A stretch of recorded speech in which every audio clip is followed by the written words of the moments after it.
My girlfriend cheated after I paid off her debts and supported her, so I left silently. Now she begs, but I'll never look back. I'm a 29-year-old guy, and I thought I'd finally found the one. I grew up with nothing, broken home, hand-me-down clothes, and a fridge that hummed louder than the people in it. So when I got older, I swore I'd build the life I never had. Stable job in IT, my own place, no debt, and just enough savings to sleep at night. Emotionally, I was the guy who actually asked how your day was and meant it. I wasn't flashy, but I was solid, dependable. The kind of man women say they want until they actually meet one. Then I met Ava. She was standing behind me at a coffee shop, fumbling with her card while her phone buzzed nonstop. Her eyes were tired, her voice soft. I offered to cover her drink, just a small act, but the way she lit up, I felt it, that spark. We started talking, and it didn't take long for me to learn she was drowning in student loans, juggling 2 jobs, and still barely making rent. But she never complained. She laughed at herself, called it a temporary mess, and said she just needed a little time to get on her feet. I admired that. She wasn't entitled, just exhausted. And maybe, just maybe, I saw a little of my younger self in her, the version of me that didn't have anyone to lean on. So I leaned in. I'd grab her groceries when I stopped by, pay for her Uber when she worked late, fixed her busted car window without her even asking. She tried to protest at first, but I told her not to worry. I believe in us, I said once, handing her my card when her phone bill was overdue. We're a team. Helping her felt like helping us. But I didn't realize that I was the only one seeing it that way. A few weeks into dating, Ava opened up more about her situation. We were lying on her beat-up couch eating Chinese takeout when she mentioned the number $22,000. That's how deep in debt she was. Student loans, credit cards, a couple of missed rent payments. I blinked, trying not to react. She rushed to explain, saying she was never taught about money, that she took out loans for a degree she didn't even finish, and that she hated asking for help. I'm just tired of surviving, she said, her voice small. I want to live again, those words hit me. Because I'd been there. I knew what it was like to carry shame like bricks in your chest, so I told her she wasn't alone anymore, that I had her back. At first, she resisted, but I meant what I said. And when you mean something, you act on it. I offered to help consolidate her debt. I had the credit score, the savings, the financial discipline. I told her we could tackle it together, treat it like a team project. She teared up, whispered that no one had ever believed in her like this. She kissed me like I'd saved her life. People close to me, my best friend, my older sister, warned me. Don't mix love with money, they said. Especially not this early. But I brushed it off. They didn't know Ava. She wasn't some scammer or gold digger. She was just a girl who'd been dealt a bad hand. And I was the guy who could help her reshuffle the deck. So I did it. Paid off the high-interest credit cards. Helped her refinance her student loans. Even gave her seed money for her dream. A tiny online business she wanted to start. I told myself this was the beginning of our forever. But forever started fading faster than I expected. At first, everything felt like a honeymoon. Ava was all smiles and soft kisses, constantly thanking me for believing in her. She'd cook dinner when I worked late, leave sweet notes in my lunchbox, post photos of us with captions like "found my person." I remember thinking, this is it. This is what stability feels like. And for a while, I believed it. But then little things started to shift. She started staying late at work more often. Just covering shifts, she'd say, brushing it off with a yawn and a kiss on the cheek. But sometimes she'd come home in full makeup at midnight, her scent a mix of perfume and something unfamiliar. One night I woke up to her texting under the blanket. When I asked who it was, she said it was a coworker with a work emergency. I laughed it off. I didn't want to be that guy, jealous, paranoid, needy. Still, I noticed she changed her phone passcode, started hiding her screen whenever I walked into the room, and her tone started shifting too.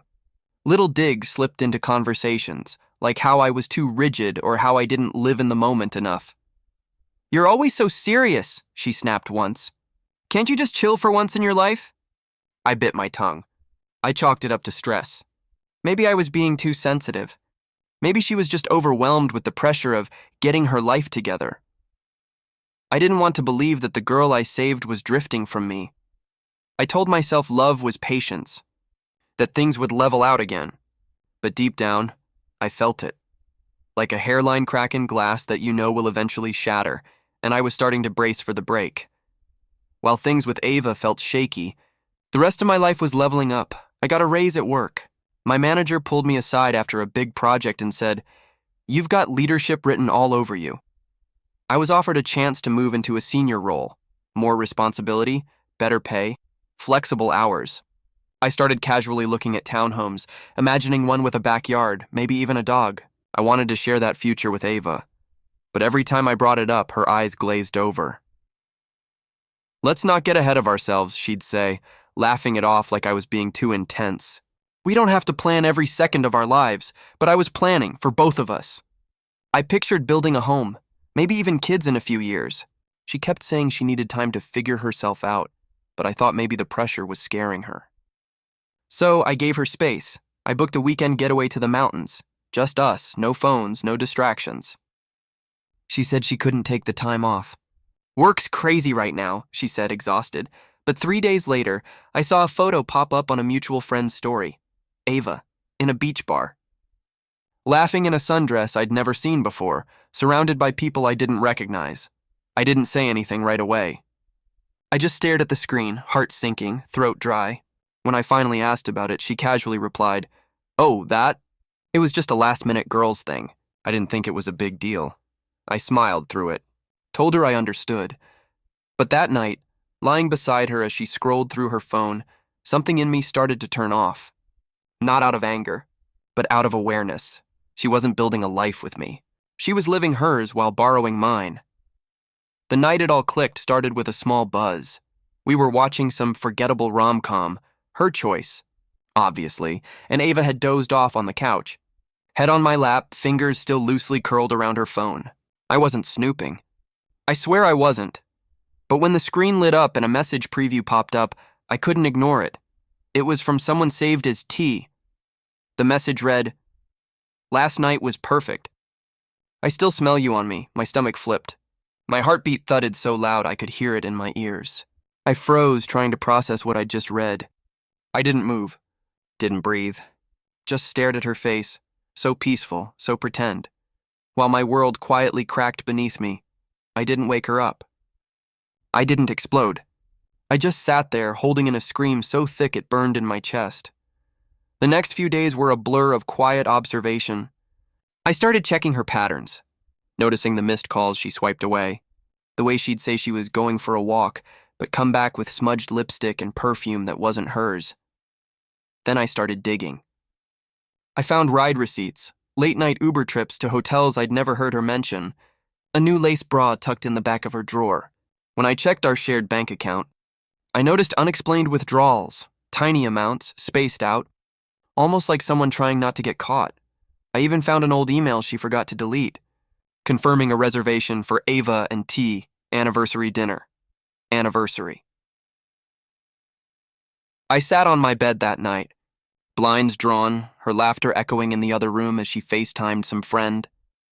I felt hollow, used, like I'd been some placeholder boyfriend while she played house with someone else behind the scenes. That's when the love started dying.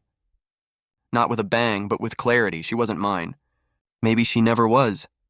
I confronted her 3 nights later, calm, measured, almost eerily detached. We were eating dinner, well, I was. She was scrolling TikTok, barely touching her food. I waited until the moment felt heavy enough to cut through. "Who's T?" I asked, voice low. She didn't even flinch at first. Just blinked. "What?" "T, the one who said he still smells you." Her fork clinked against the plate. Her eyes narrowed, lips curling into that defensive half-laugh I'd seen before. "Are you checking my phone now?" she snapped. Wow, real mature. I didn't answer. Just stared at her. Let the silence fill the space between us like smoke. She stood up, arms crossed. "I can't believe you don't trust me. This is exactly what I mean. You're paranoid. Always looking for something wrong." That was her game. Flip it, reframe it, make me the problem. "You lied to me," I said, my voice shaking now. I saw the receipts. The Uber trips. The dinner confirmation. "You've been cheating on me." She went quiet for a beat. Then like clockwork, the waterworks started. "No," she whispered. "It's not like that." "You don't understand." He was just a mistake. I didn't mean for it to happen. There it was, the truth, dressed in regret but still reeking of betrayal. I asked her one thing. Why? She didn't answer. She just sat down and cried harder, muttering something about feeling suffocated and not ready for real commitment. That I was too stable, like it was a curse. I didn't yell. I didn't break anything. I didn't even cry. I just stared at the woman I once saw a future with and realized she'd only ever seen me as a safety net. And safety nets? They're only appreciated until the fall is over. I didn't leave that night, not because I forgave her. Not because I was weak, but because I needed a plan, and I wasn't going to give her the satisfaction of seeing me fall apart. The next morning, while she was in the shower, I opened my laptop and started downloading everything. Bank statements, payment records, copies of the emails, screenshots of the messages. From T, I created a folder and labeled it for closure, even though I knew closure would never come from her. Then, I started slowly untangling my life from hers. I canceled the joint credit card I'd been paying off for her, froze the utilities I'd foolishly put in my name, called the leasing office and removed myself from the apartment agreement. Quietly found a new place across town. Nothing fancy, but clean, quiet, and mine. I even stopped doing little things. No more making her coffee in the morning. No more reminders to take her vitamins. No more goodnight kisses. She didn't even notice. She thought I was just being moody. The most painful part? She never asked what was wrong. Never once looked up from her phone and said, "Hey, you seem off. Are we okay?" No, we weren't. We hadn't been for a long time, but she was so wrapped up in her double life, so confident in my silence, that she didn't see the ice forming beneath her. I started packing things slowly, just the essentials. A few shirts here. A drawer emptied there. I told her I was decluttering. She nodded, distracted scrolling Instagram, and in that moment, I realized I could disappear from this relationship, and she wouldn't even notice until I was already gone. So I made my mind up. The breakup wouldn't be loud, it would be quiet, clean, unforgettable. Left on a Tuesday morning, she had an early shift and barely mumbled goodbye as she left the apartment. I stood at the door for a few seconds after it shut, just listening to the quiet. That kind of quiet that feels like both a graveyard and a fresh start. I'd already packed what I needed. 2 duffel bags, my documents, my laptop, and a folder full of digital scars. I looked around the apartment once more. The couch we bought on sale, the photo frame she insisted on hanging but hadn't dusted in months, her wine glasses stacked carelessly in the sink, lipstick still smudged on the rims. It all looked so domestic, so deceptively us. I left a single envelope on the kitchen counter. No yelling. No threats. No emotional pleas. Inside was a short letter. This wasn't love. It was a loan I never consented to. You're free. And so am I. Don't contact me. We're done. I turned off my phone, tossed the SIM card in a trash bin at the gas station, and hit the highway. No destination. Just distance. For the first time in months, I felt like I could breathe. Not shallow, polite breathing, but deep, chest-cracking, soul-freeing air. I didn't cry. I didn't rage. I just drove and let the silence cleanse every inch of me that she once touched. And in that silence, I realized something powerful. Closure doesn't come with explanations. It comes when you decide they no longer deserve your pain. She wouldn't know I was gone until she walked in and found the note. And by then, I'd already be miles ahead, physically, emotionally, and spiritually, gone without a fight, gone without a sound, but not gone without meaning. The messages started pouring in 2 days later, first to my email, then to my sister's phone, and even to an old coworker I hadn't spoken to in months. Ava was worried. Has anyone heard from him? I think something happened. I just want to make sure he's okay. She didn't care that I was okay. She just didn't like that I left first. I ignored the first few. But when she messaged my mom on Facebook, claiming I'd ghosted her during a hard time, I finally responded, just not to her. I sent a private group chat to a few close friends and family. No dramatic explanations, just screenshots. Of her text with T, her secret dinner reservations, the lingerie receipt with someone else's name on the shipping label. No one asked me to explain after that. My best friend, Malik, called me the next day and said, "Man, she played you like a damn fiddle, but you walked out like a king. I didn't feel like a king. Not yet. But I appreciated the words. And Ava? Her concern turned to outrage real quick. When she realized I wasn't responding, she switched tactics, blaming me, accusing me of being cruel, immature, even emotionally abusive for leaving without a word. It was almost funny. Almost. The girl who once begged me to fix her life was now scrambling to fix the narrative. She posted vague Instagram stories. People change. Some folks don't know what real love is. Your loss, not mine. I didn't reply. Didn't react. That was the revenge. Silence. No public clapbacks. No dragged-out drama. Just a wall she couldn't climb anymore. And slowly, one by one, the people who once thought we were this perfect couple started to disappear from her corner. Too, because the truth has a way of leaking, especially when it's written in receipts. The twist came a week later, and it gutted me all over again. I was grabbing a coffee at a spot across town when I ran into Julian, a guy I used to lift with at the gym. We weren't best friends, but we'd shared enough protein shakes and squats to call each other brothers once. He looked awkward when he saw me, eyes shifting, shoulders stiff. That was my first clue. After some small talk, he finally blurted out, "Hey, I didn't want to be the one to say it, man, but I think you should know. Ava was seeing Tyler." I blinked. "Tyler who?" He winced. "Tyler, my roommate." It hit like a sledgehammer. Not a stranger. Not some faceless guy off the internet. But Tyler, who had been in my apartment, drinking my beer, watching NBA games with me. Tyler, who dapped me up like we were cool, while sleeping with my girlfriend behind my back. Julian went on to say that Tyler never mentioned Ava by name. Just called her the chick with the complicated situation. But one night, he slipped and showed him a picture, and Julian recognized her immediately. He said he wanted to tell me sooner, but didn't know how. I just stood there, holding my coffee like it was the only thing anchoring me to the ground. I thanked him. Told him it wasn't his burden. Then I went to my car, sat in the driver's seat, and let it sink in. This wasn't just betrayal. It was humiliation. This man had been in my home, seen the photos of us, smiled in my face. She didn't just cheat, she mocked me, and the worst part? I trusted them both without question. In that moment, my silence felt even more sacred. I wasn't just walking away from Ava. I was walking away from everyone who ever mistook my kindness for weakness. I didn't check her socials for weeks. I didn't want to. I was detoxing, emotionally, mentally, spiritually. But then one night, curiosity crept in. I opened a private browser window and typed in her handle. Her once curated influencer light feed was different now. No polished selfies, no girl boss captions, just blurry photos, reposted quotes about healing and regret, and the occasional cryptic rant that clearly wasn't about me. But absolutely was. The image of her life was cracking, and the reality was worse.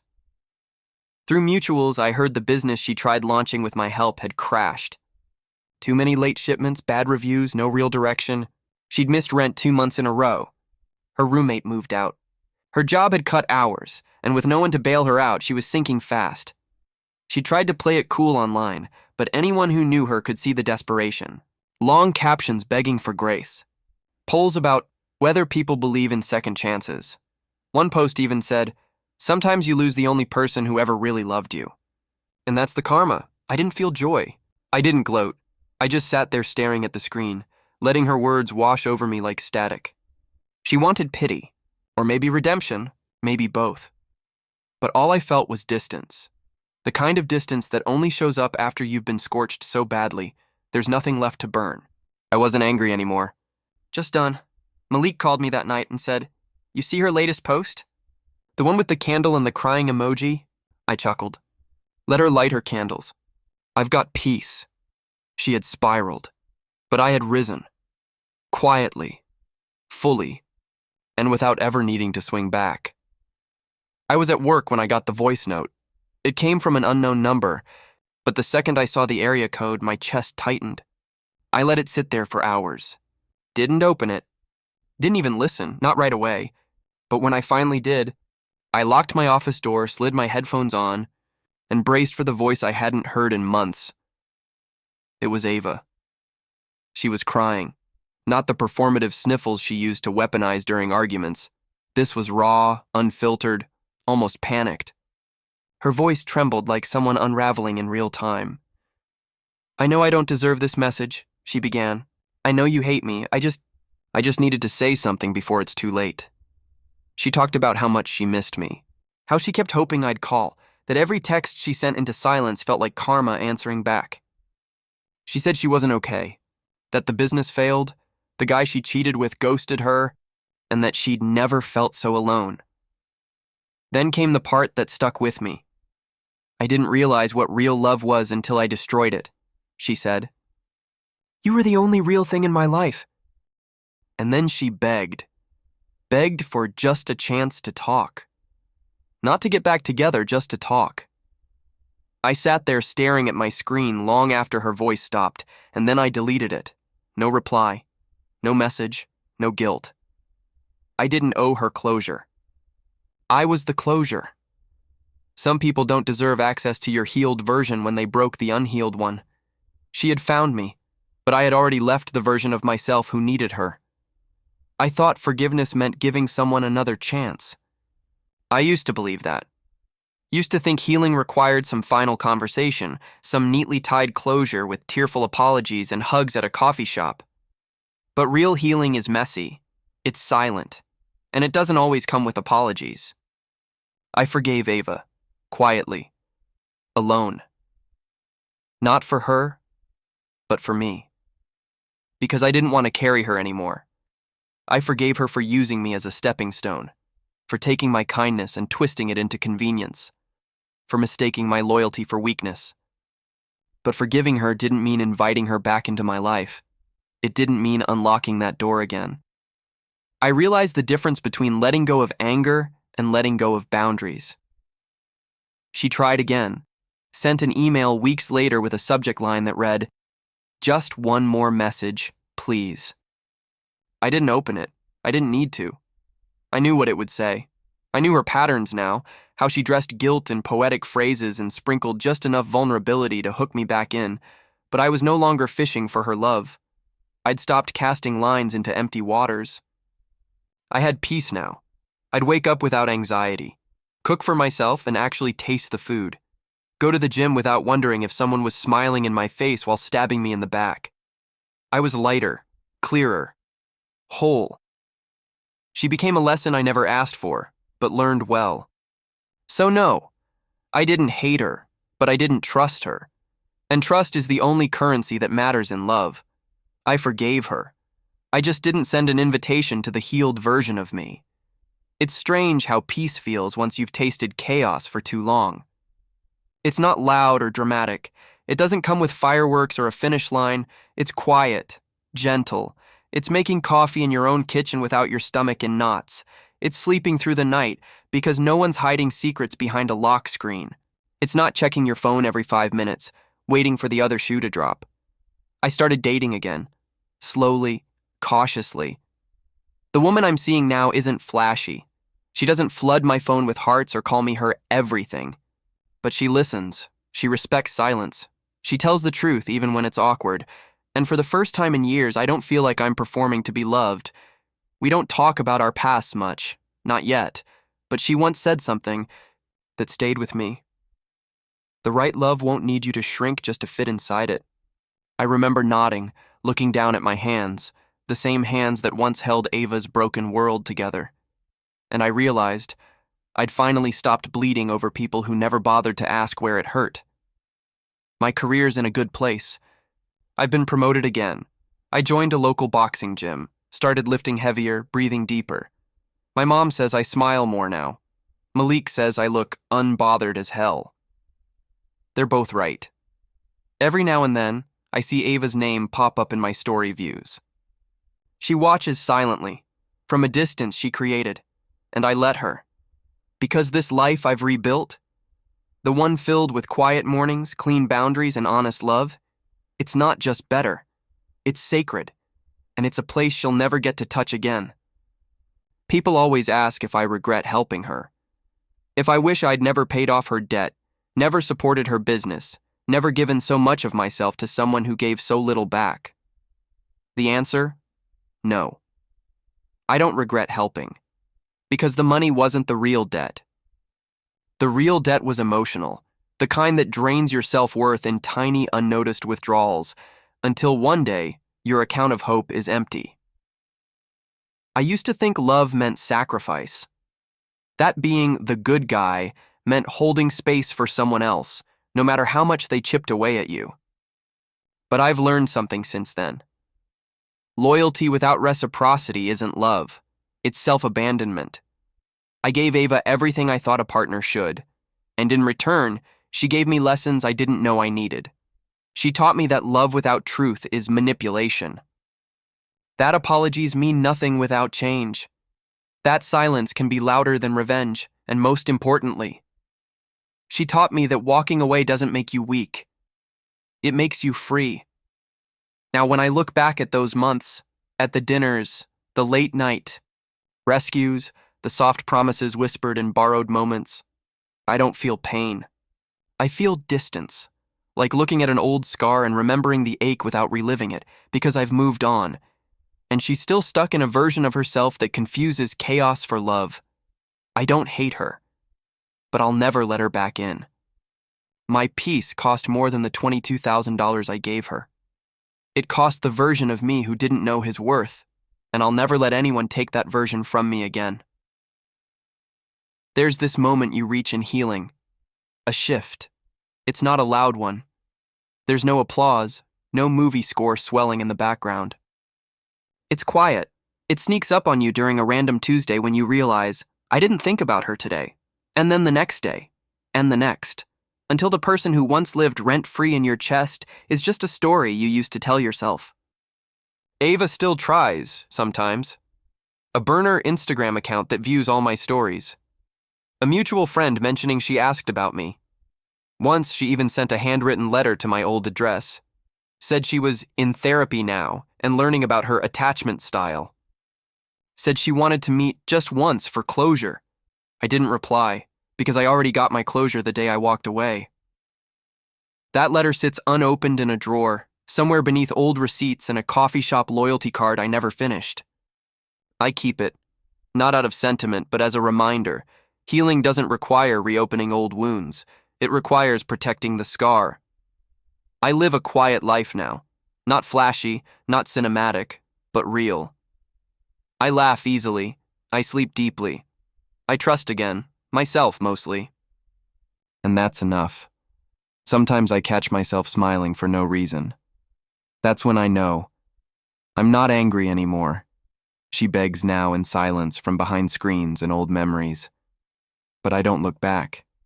Not out of pride. Out of peace. Because I didn't just walk away from her. I walk toward myself, and I've never been more at home.